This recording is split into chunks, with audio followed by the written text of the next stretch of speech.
At 4 o'clock in the morning on June 6, 1944, a young German sentry stood at the firing slit of a concrete bunker above a stretch of Normandy coastline and listened to the wind.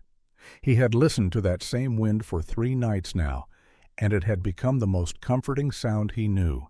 It tore at the dune grass. It dragged the cold sea into white ridges. And every officer who had walked the line that week had said the same thing, almost like a prayer. No one would be insane enough to cross the channel in weather like this. So the men of the Atlantic Wall slept in their bunks, or played cards by lamplight, or stared out at a black and empty sea. And they believed, truly believed, that this would be another ordinary night on the most fortified coastline on Earth. They were wrong by a margin so vast that the human mind could barely hold it. Just over the curve of the horizon, hidden by darkness and weather, the largest fleet ever assembled by human beings was already moving toward them. Almost 7,000 vessels, more than 11,000 aircraft warming on runways across southern England. 150,000 men packed into landing craft, soaked, seasick, and silent. All of it was sliding through the night straight at the sleeping sentry and the wall he was paid to defend. He just couldn't see it yet. To understand how Germany was caught so completely off guard, you have to understand how confident they had become. For 4 years, Hitler's engineers had been building the Atlantic Wall, a chain of bunkers, gun emplacements, minefields, and obstacles running for hundreds of miles along the coast of occupied Europe. Concrete poured by the millions of tons, captured artillery from half a dozen conquered nations, beaches sown with hedgehogs, stakes, and mines designed to rip the bottom out of any boat that came near at high tide. The propaganda films showed it as an unbroken fortress, impregnable, final. The reality was thinner than the posters suggested, and the German high command knew it. The wall was strong in some places and dangerously weak in others. Their best hope was not the concrete itself, but a single piece of knowledge they did not possess: where and when the blow would fall. And on that question, the Allies had spent 2 years lying to them. Through fake radio traffic, through dummy tanks, through double agents feeding poison up the chain, the Allies had convinced the German command that the true invasion would come far to the north, at the narrow neck of the channel near the Pas de Calais. Normandy, they had been led to believe, would only ever be a feint, a distraction.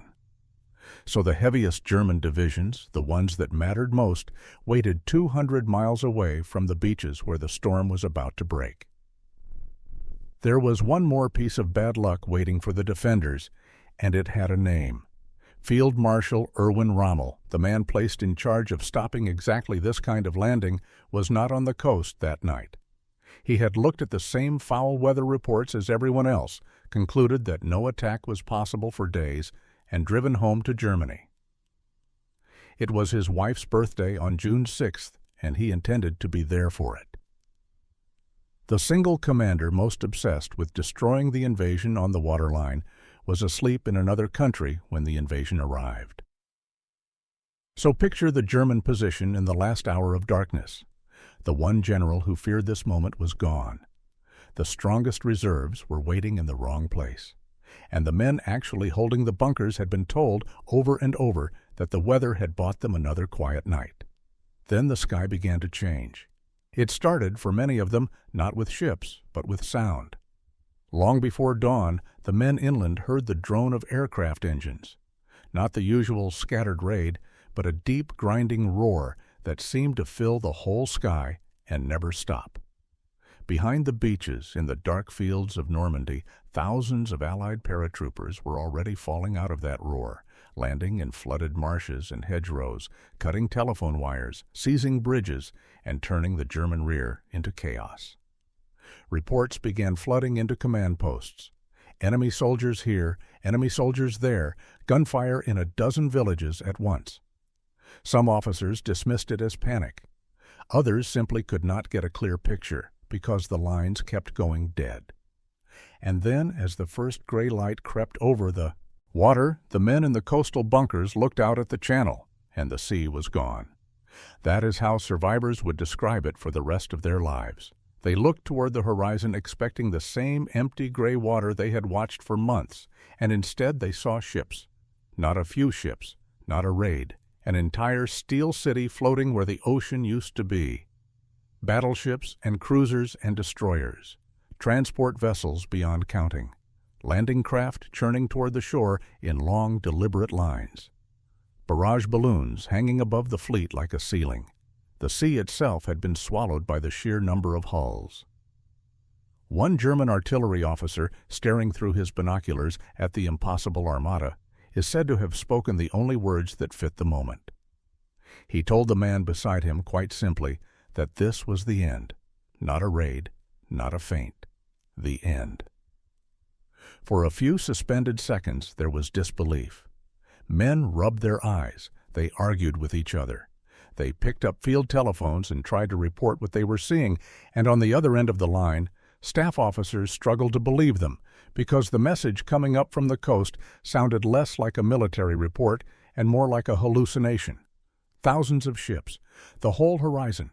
How could that be in this weather with no warning at all? And then the disbelief ended because the fleet opened fire.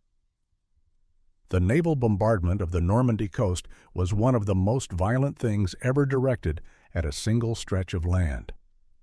The great guns of the warships, some of them firing shells the weight of a small car, began to hammer the bunkers, the gun positions, the dunes, and the villages just behind the beaches.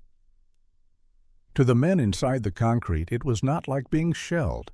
It was like being inside a bell while a giant struck it again and again. Dust shook loose from the ceilings. The air itself seemed to slam against their eardrums. Some bunkers took direct hits and simply ceased to exist. Others held, the men inside screaming over the noise, waiting for the barrage to lift so they could do the job they had trained for. Because here is the part the simple story leaves out. The German defenders were not all swept away in the first minutes. In many places, the wall did what it was built to do. When the bombardment finally lifted and the first ramps dropped and the first Allied soldiers waded into the surf, the surviving German gunners climbed back to their weapons and opened fire into water that turned, in places, red. Nowhere was this truer than at the beach the Allies had codenamed Omaha. By a stroke of grim luck for the attackers, a tough, full-strength German division had recently moved into that sector, a unit far stronger than Allied intelligence had expected. From bunkers built into the bluffs above the sand, German machine gunners looked down on a long, open killing ground with no cover at all. As the first American waves came ashore, those guns caught them in the open, and for a few terrible hours the men holding the high ground at Omaha believed they might actually throw the invasion back into the sea. They inflicted casualties so severe that for a window of time, even the Allied commanders feared that beach was lost. It is one of the strange truths of that morning that the men in those bunkers fought with everything they had, and many of them fought well, and it still was not enough. Because the thing about the fleet that had swallowed the sea was that it kept coming. For every landing craft that was hit, 2 more ground their way onto the sand. For every soldier cut down at the waterline, more pressed in behind him. The German gunners at Omaha and along the other beaches were not facing a raid that could be repelled and forgotten. They were facing a tide of men and metal that did not stop and could not be stopped by anything the defenders had left. And all the while, the German command was paralyzed by the very deception that had been planted months before. Frantic officers begged for the powerful armored reserves to be released and rushed to the coast. But the High Command hesitated, still half convinced that Normandy was the trick and the real blow was yet to fall near Calais. Crucial hours bled away. By the time the order finally came to commit the heavy reserves, the Allies had clawed their foothold into the beaches. The daylight belonged to Allied aircraft that owned the skies, and the moment to throw the invasion back into the water had already passed. Far behind the lines, Field Marshal Rommel got the telephone call that every commander dreads. The thing he had spent months preparing to defeat had begun, and he had been hundreds of miles away when it did. He left at once and raced back toward France, but the drive took the entire day, and the day was exactly what the Allies needed. By the time the man who feared this morning most reached his command, the morning was already lost. By nightfall on June 6th, the picture from inside the German lines had inverted completely. The quiet, confident night had given way to a coastline torn open in 5 places. The beaches the wall was supposed to deny were filling with enemy troops, vehicles, and supplies. The fortress that had loomed so large in the propaganda films had been breached in a single day. And the men who survived in the surviving bunkers now understood something that no order from Berlin could change. The war had turned, and it had turned against them on this beach this morning. The young sentry who had stood listening to the comforting wind at 4 o'clock that morning, if he lived, had watched the most reassuring thing in his world become the thing that doomed him. The bad weather he had trusted had not stopped the invasion. It had only hidden it, right up until the instant the fog burned away and the sea itself disappeared behind the largest fleet in human history.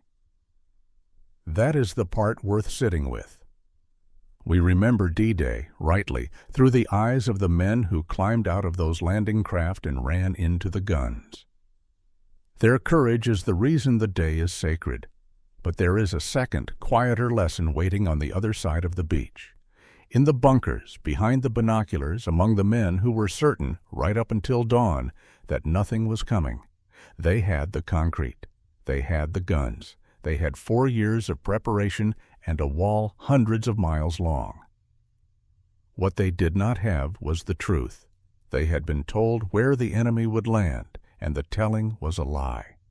They had been told the weather made them safe, and the weather only made them blind. And so the most fortified coast on earth was undone, not first by firepower, but by surprise, by a sea that looked empty one moment, and in the next was not the sea at all. When the horizon moved, when the gray water turned to steel, the men of the Atlantic Wall learned the oldest lesson in war, the hardest way there is. A wall is only as strong as what the men behind it believe. And on the morning of June 6, 1944, everything they believed turned out to be wrong.